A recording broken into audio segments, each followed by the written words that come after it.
அஸ்ஸலாமு அலைக்கும். உண்மை இருக்கும் இடத்தில் பிடிவாதம் இருக்கும். நேர்மை இருக்கும் இடத்தில் நல்ல நடத்தை இருக்கும். அதிக அன்பு இருக்கும் இடத்தில் கோபம் இருக்கும். வாழ வேண்டிய வயதில் வசதி இருக்காது. வசதி வரும்பொழுது வயது இருக்காது. இதுதான் வாழ்க்கை. சொந்த காலில் வாழ்ந்தாலும் அடுத்தவரையும் கொஞ்சம் மதியுங்கள்.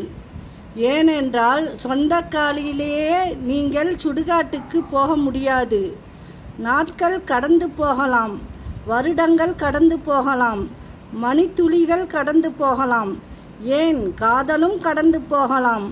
என்றும் கடந்து போகாமல் நிலையானது வார்த்தைகளை கொண்டு விளக்க முடியாத இரு உறவுகள் தாய் தந்தை மட்டுமே. கோபம் வார்த்தைகளில் இருக்க வேண்டும், இதயத்தில் இருக்கக்கூடாது. அன்பு உள்ளத்தில் இருக்க வேண்டும், வார்த்தைகளில் அல்ல. அஸ்ஸலாமு அலைக்கும்.